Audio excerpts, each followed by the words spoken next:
So the three-fingered sloth is going to turn its head around 270 like an owl. He's got all the extra vertebrae in his neck.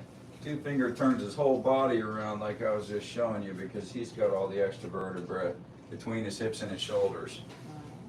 So other basic differences between them, a two-fingered sloth is a little bit bigger and a little bit quicker than a three-fingered sloth. But to describe a two-fingered sloth as quicker than any other mammal, you could only be talking about a three-fingered sloth. Not a track star by any stretch of the imagination. So the sloths are slow, famously, but sloths are slow in ways you don't realize that a sloth is slow.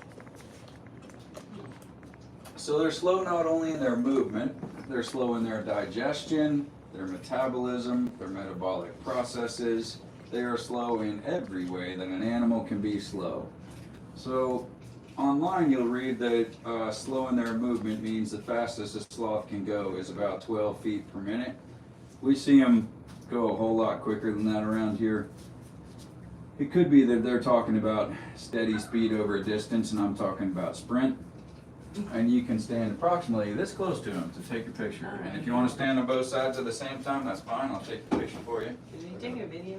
Sure. Yeah, it was. Oh, you want stills or you want video? No, picture's good. Yeah. Oh, I guess.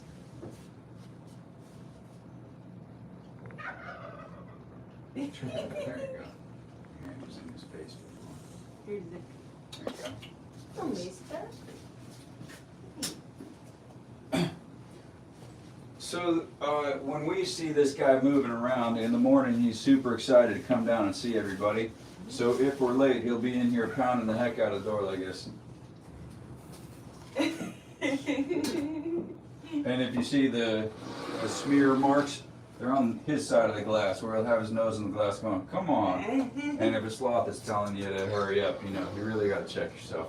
But, so anyway, when he comes from the top of the trees down, because it's time for his morning gig, when we open the door and say, hey, Flash, he usually comes down.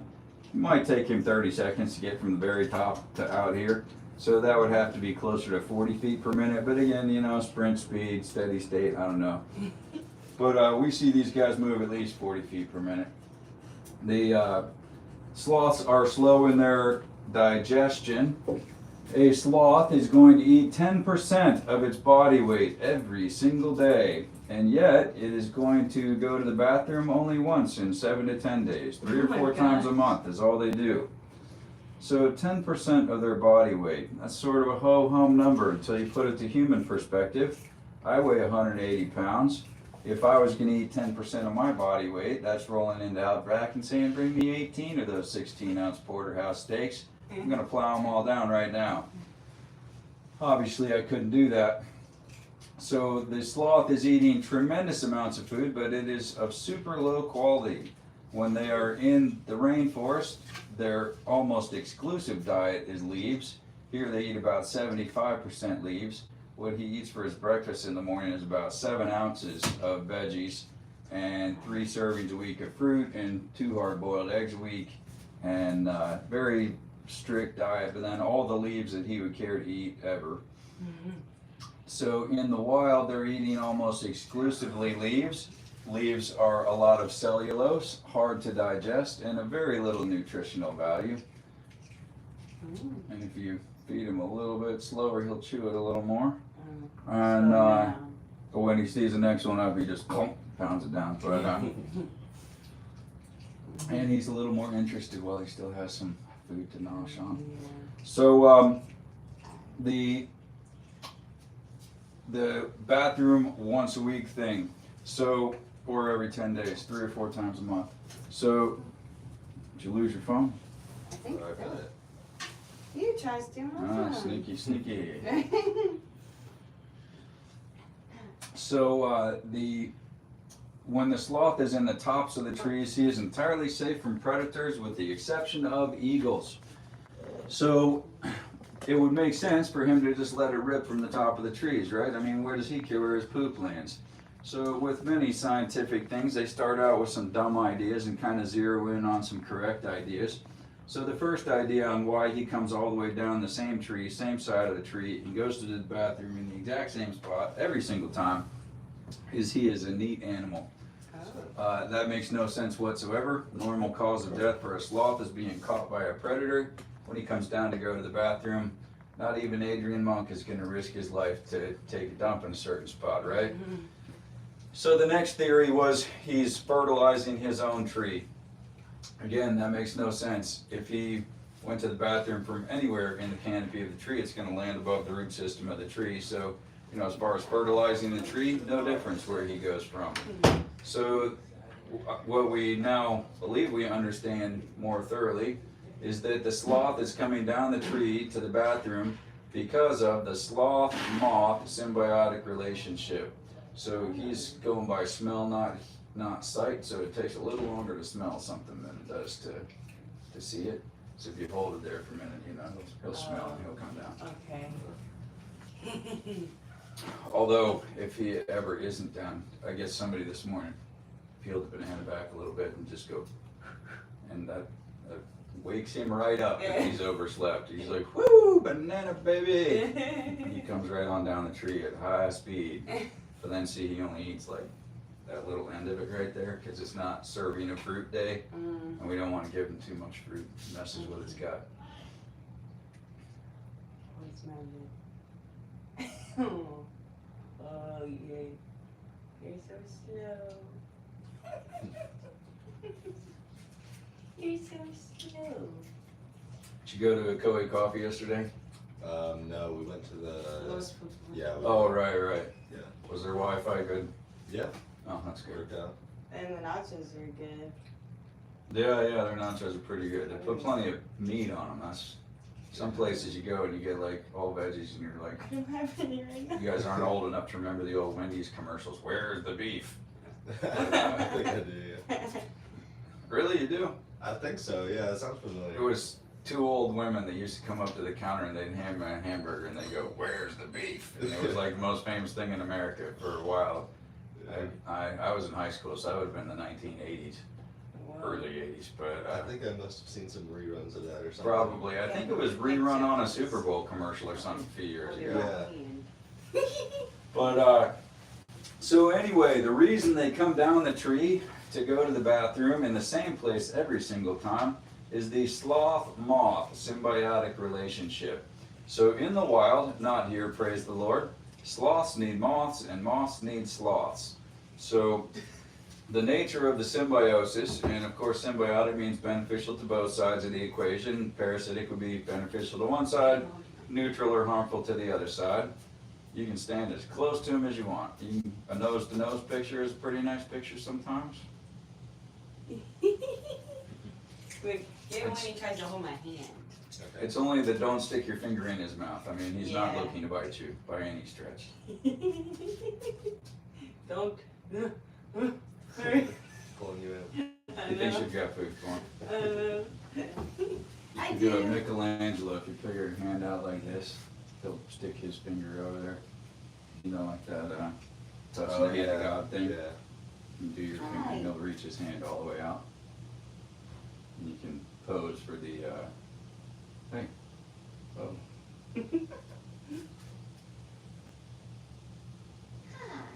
You also, if you're super patient with it, you can see his core body strength. He can just move his whole body straight out to there. I mean, he would be the king of planks. But he hangs by his feet, and then he can hang probably on that angle, just by core body strength. They're crazy strong. Yeah, wow. So anyway, the benefit to the moth is that the sloth is the living environment and the food source of the moths. So the sloth eats the moss and algae that are in the sloth. So the moth eats the moss and algae that is in the sloth's fur.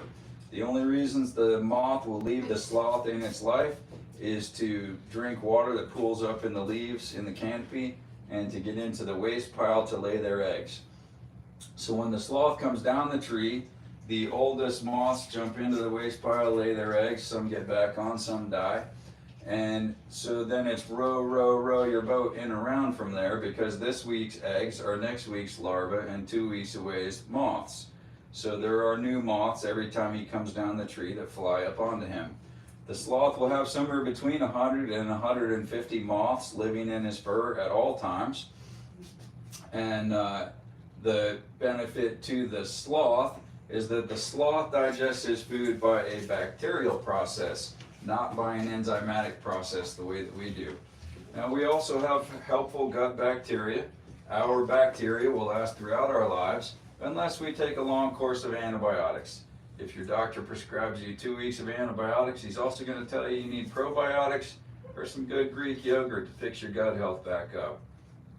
And the sloth doesn't have access to GNC or Publix, so he needs a different source for his probiotics. So the sloth gets his gut bacteria from the moths. As the sloth grooms himself, he licks up a certain amount of the moths themselves. That is a source of protein for the sloth. And he licks up a certain amount of the waste of the moths. And that is where he gets the gut bacteria that digests his food. In the wild, it is a proven fact that if a sloth's moth colony dies out, the sloth dies with them. It'll die of starvation because it can't digest the food. Wow. I did not have. So do these guys have moths on them? No, in captivity, so for us what kills our gut bacteria is antibiotics. For him, what kills his gut bacteria is cold weather. And if the sloth gets too cold, it'll kill its gut bacteria and it will die. That's why this room is always 77 to 80 degrees and 50% relative humidity. Is if you keep the weather right and you're careful with their diet, their gut probiotics will last forever. But in the rainforest, their metabolic rate and therefore their energy budget is so low that they cannot maintain their body temperature. So his core body temperature will follow the range of the outside air temperature. And in the daytime, his core body temperature can be 19 degrees Fahrenheit warmer than in the nighttime. So obviously, if our core body temperature went down by 19 degrees, the special word for what we would be is, that's the one. The sloth goes up and down by 19 degrees though from day to night. Wow. And that is a further danger to sloths, is as they get around the edges of the rainforest and the canopy is fragmented and stuff like that, there's more range that their body temperature might go through. I'm gonna wrap you my eggs in paper towels so they don't clog. Yeah. No, Just no, give for them a roll. row. He said you don't have any. I'm probably use it all. Yeah. Thank you. Yeah. They get their hiney right to the ground and smear it across the ground when they go to the bathroom. And Nice. he's got to groom himself. Hey, Bubba. They groom themselves like cats. Yes, very much so. Must take a while. It does, but he's got all day. And his room gets misted twice a day. So there's misters in a bar all across the top. Keeps his room humid, but instead of just pumping it through the air and it just being humid, that also simulates rain. He is a rainforest animal. And in the summertime, if it rains, he goes outside and hangs out in the rain. In the wintertime, it's not gonna rain unless we make it rain. Mm-hmm. How can? Hey, Bubba. We What's got he him on the doing? 1 day a week he poops. Say what? Oh, yeah. We got him on the 1 day a week he poops. Actually, it was yesterday. He hasn't got himself cleaned up yet. But That's funny. that's why he looks all thin. Aw. So when a sloth does go to the bathroom, they drop 1/3 of their body mass when they go to the bathroom. So again, put that to human perspectives. I weigh 180. Think about 1/3 of that and just move on to another topic. But it's epic. So Zoe, this guy doesn't get weighed that often because we've got to carry him on a bar because we don't hold this sloth. And but Zoe gets weighed all the time, and so she her most recent time, she weighed 14.5 pounds the night before and 11.1 the morning after. So it is literally a third. That does mean they're metabolizing the food very thoroughly, because if they are dropping 1/3, that means they did metabolize 2/3. Just it, leaves have very, very little nutritional value to them. So they are doing. That's a big part of everything is slow. They grow slowly, they move slowly, they live slowly. In the rainforest, they tell you that the average lifespan for a sloth is around 20 years. But of course, that's kind of a guess, because what they're going to die of is being caught by a predator. Usually when they come down to the bathroom. In captivity, a wild caught sloth that was kidnapped out of the rainforest and made to be a pet, those, according to sloth conservation people, they say they're only going to live a couple of months. A captive bred sloth like this is going to live 50 years. Yeah. So these are, they say when you buy a parrot or something, you have to have its life planned in your will. Well, it's a lot easier to rehome a parrot than it is to rehome a sloth, because there is so much that goes into keeping of sloths that that's why, as a rule, private individuals ought not to own a sloth, because who knows what's going to happen with a sloth. I mean, I'm 55 years old. The odds of me outliving my sloths are slim. I mean, Moses made 120, and his natural force was not abated, nor his eyesight dimmed, but, I eat a lot of junk. Moses was eating a more natural diet, I'm going to say. How old is he? How does he what? How old is he?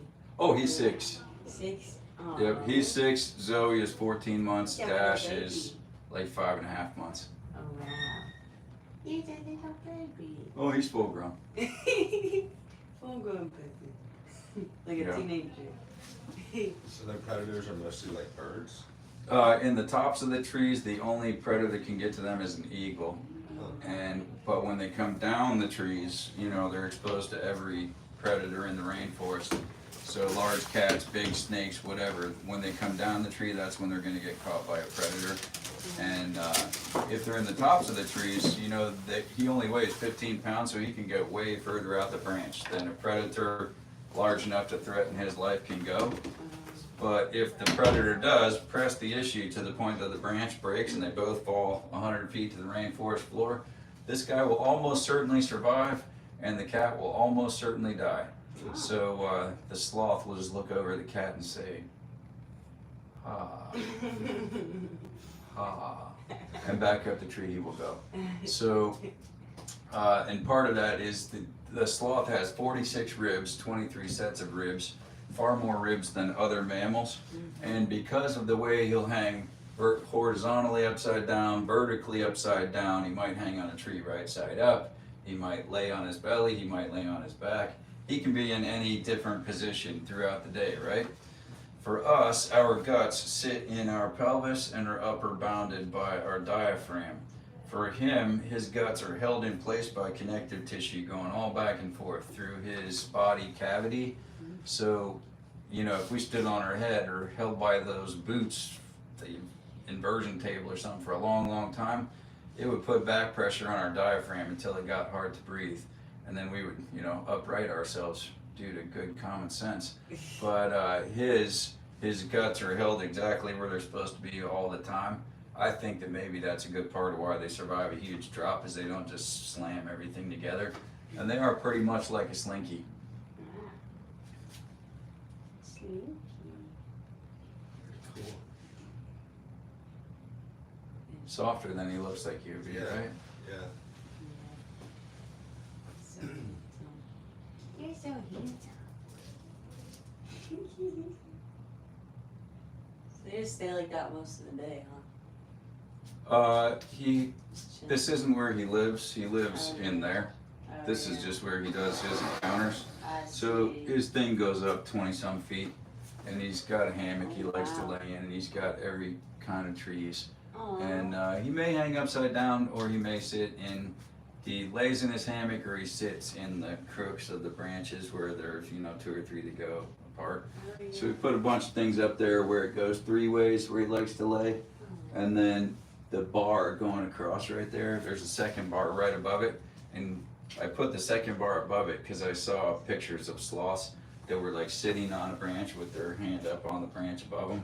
So we built that in there. So Aw. since it looked like that was something they like to do. Yeah. And he does that, you know, fairly often. He'll sit on the one and have his hand like right up on the other one, just be snoozing hard. Just like, How cute. Oh. I've not heard the gate ring for my 10:30 people, but they might be on site. I gotta go see if my next people are already here. Okay. But they're back. Oh my gosh, what a cutie. What a cute cutie. Hi.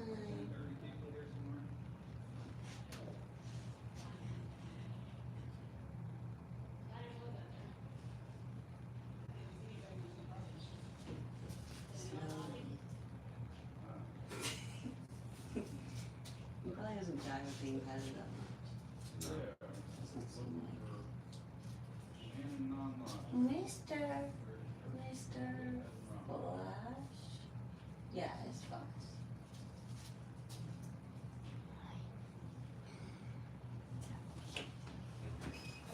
So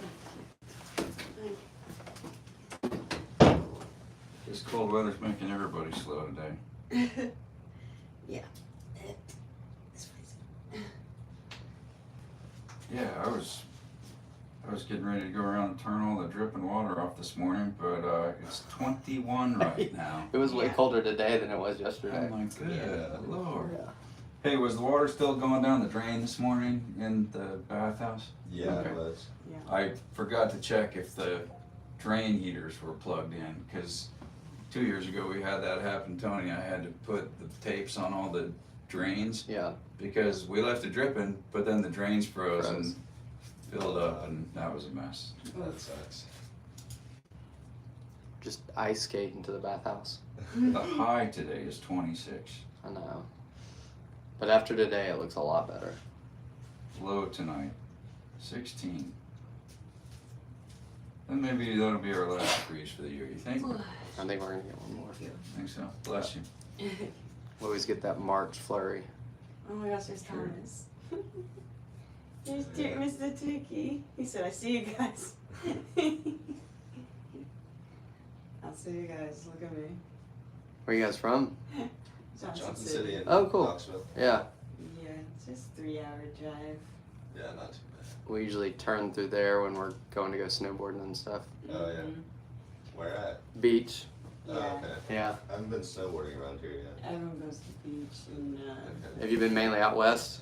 Yeah, yeah. Yeah, it's if you want the closest thing to out west, Snowshoe, West Virginia. Okay. And when they get snow, like it looks exactly like out west. And I think the people that own it are the same people that own like Aspen and Vail and everything. Really? So the top looks like a resort, but beach, if you want something close, is still really good. That's cool. Yeah. Okay.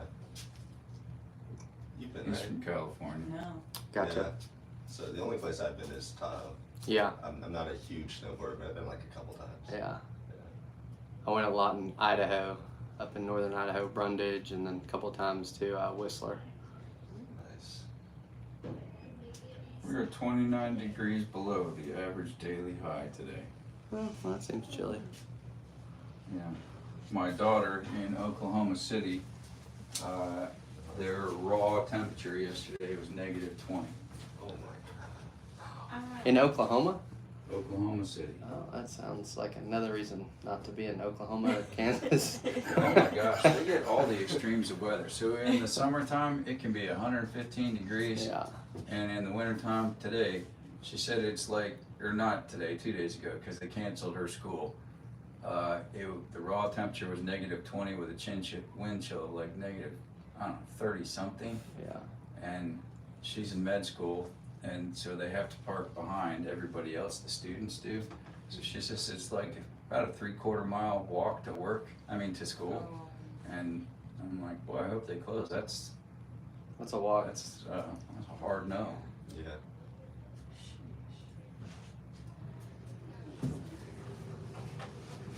So chill.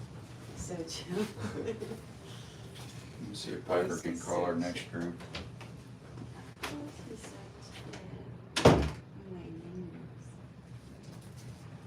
I saw your TikTok with Dash. Yeah. And that's what made us come here. Oh, cool. Awesome. It was like what's today? Thursday? I saw it on like Sunday, and I was like, we gotta go. It's 3 hours away. We gotta go now. A lot of times the TikToks are, just this, but like I was in there feeding Zoe for like 30 minutes just talking. Yeah. And I was like, oh, it's so cute. I gotta go. And then we were like, yeah, we're gonna be in a cabin without electricity. It's gonna be like 20 degrees. Did that buddy heater? Did you guys? It works really well. Okay, yeah. Yeah, thank goodness. So somebody once were like, oh, we didn't know we had to like turn it on or put the gas on it or whatever. And they're like so cold. Oh my god. But it was really sweet because it was like a young kid who was like 17 and he booked the trip for his mom. And so she was like ecstatic. But I was like, that's a lot of preparedness for a 17-year-old boy to hook up the trip for his mom. Yeah. Oh, that's sweet. Yeah. Yeah, thank God that heater works. So I was like, so you want us to drive here 3 hours and then stay in a cabin without electricity? We didn't think about And it. it's gonna be Until 20 after we degrees, booked. and I was like, I booked it before I looked at the weather, so yeah. But that's what I tell people, between like the wagons and the glamp, like, I want to do this cheaper, book that and you get 20% off of the stuff. And I was like, it almost makes it free. Yeah, Yeah. Not this part, but like the lodging. yeah, Yeah, the glam site was like, what, 100? yeah. Yeah. Yeah, that one really cheap. Yeah. Yeah, so I just booked it because it's cheap, I didn't even look at it. Yeah. Well, if you come back up in February, the wagons, the Mhm. truck and the bandwagon, the two on the end, those are also $100. Oh, really? What? Is that like only during that time? It's for January and February. Oh, okay. But even like March, April, May, they're like $150 or something. Okay. But they have a king size bed, and then 2 bunk beds, and a Keurig, and microwave, and all that stuff. Do those ever get cold? Have you ever stayed in one? I don't know. I haven't stayed in it. My daughter asked me to, but we've had, like, there's people staying in it right now, but they have a heater and an air conditioner in it. Okay. Like, it's all, like, there's no plugging up stuff or anything. It's just electric. So, just another option. Oh, yeah. Or if you have a bunch of friends, the upstairs is the deal. So it has 3 master suites, and then it has 2 bunk rooms, so it'll hold 10 people. Oh, wow. Yeah. That's like right above here. Yeah, so, Oh, okay. and then where he goes into, it's 2 stories up, and there's that big window. So when you're in the camel condo, you can look through and see flashes, he's sleeping. And then inside the 2 bunk rooms that are over there, you look down through the holes in the floor, and you can see the kangaroos and the camels. Oh, that's awesome. Yeah. That is cool. We did stay there when it snowed, because I was like, nobody was here, and I was like, let's stay there. And my daughter, she's 8, she was like, this is amazing. And there's like an old Pac-Man, like you'd find like an old Pizza Hut or something in there, and Cool. Oculus headsets and all that stuff. We're gonna find 8 friends. Yeah. Yeah. Hey, it's a long drive from Johnson City to here. Just pick them up on the way. Yeah. We have friends in Knoxville, you know? Yeah. Get a couple. I'd never done any of those water parks in Pigeon Forge, and we took my daughter to the Titanic exhibit because she's obsessed with it. And we were gonna go snowboard, and we were gonna go to beach. And I looked at the weather, and I was like, wind gusts to 50, and the temperature's gonna be 40. I was like, you guys are gonna hate life. And so we went to this water park there that's indoor, and they have this ride. Wilderness. Yes, it's huge. Like, it It's has so like a fun. 4-person tube, and it's black, like all blacked out. And the first thing that you do is like a 20-foot drop, and you can't see anything. Damn. And it's just like huge side to side. It feels like you're going in a huge toilet bowl. It's Yeah. amazing. Like, normally I don't really like water parks, Yeah. Yeah. but I was like, that's pretty cool. Yeah. No, I've stayed there. It's pretty cool. Yeah. Pretty fun. And I normally hate standing in line, so I'm like, I can't do this. Did you say it doubled as a Titanic thing, or is that something else? Well, there was a Titanic exhibit like a mile yeah. away that we went to because Oh, she's okay. obsessed. She's like, oh, it sank and all these people. And I was like, okay, let's go look at this thing. And it was actually pretty neat, like all the old photographs and stuff. You've seen it. Just trying to call the 10:30 people. Over there. And it's a Pigeon Forge. It looks like the Titanic. I don't think I've seen it. It's like half of a big ship kind of thing, and then right beside it is this upside down, like 1800s looking thing that's just like a fun house. Okay. It's got a lot of stuff. They got a lot of crazy stuff. I almost wish it was a water park. I think that'd be a fun take. Oh, that'd be amazing. What would be? If the Titanic exhibit doubled as a water park.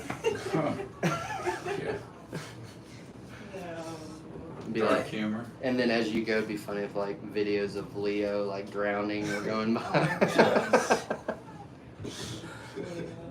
Be like, you should have got on the door. You could have fit. Could not fit. They actually, one of the exhibits was showing the door that they think that they got into or got on. They're like, this is the door and this is the representation from the film. And I was like, there's a lot of historical stuff.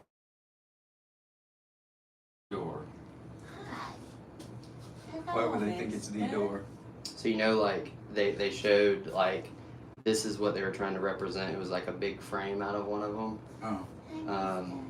And then they had redone the whole grand staircase, like in one of the scenes, so people walk up and down it.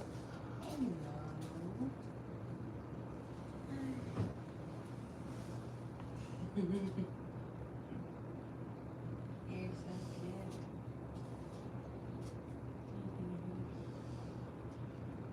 Did you guys check out today or tomorrow? Today. Today. Yeah. So if you're not in a hurry, back to Johnson City, we've had a lot of rain recently, so that would make Ruby Falls look really nice. If it's rained a lot, the falls are really big. If it's not rained, they can be really small to the point they pump water into it when it's really small, right? The one in Chattanooga, Ruby Falls? Yeah. They might. I don't know. But there's been a lot of rain recently, so Ruby Falls ought to be falling really hard and big, and it's always like in here. And yeah, it's what is it, 180 foot tall waterfall underground and lasts an hour and a half or two, so it's like a little bit of a cave tour and a waterfall thing. And sign up on their website before you leave so you don't have to stay in line the whole time. That'd be a cool thing to do on the way out of town. Yeah, that's We pretty can cool. save that for another time. Do you know if there's like a hike out there? Have you ever been? Oh, Ruby Falls, it's in the middle of town. Oh, that It's is underground. Okay, It's cool. in the cave. Yeah. Yeah. But where it is right below Point Park, and so you can take all the hiking trails and the Guild Trail, and you can actually get up to the top of Point Park, and then a lot of people will ride their bikes all the way to Cloudland Canyon. So there's you can come up the backside into Point Park and not even enter the main entrance. Here in town, Benton Falls is cool, and I would bet there's a lot of ice down there that would make it look good if you're like fairly sure-footed. And that one is more walk than hike. Yeah. At the bottom, there are some stairs cut in. The only part that's at all steep. And great thing about that one is it costs $3 to park your car, and that's it. And it would take you 20, 25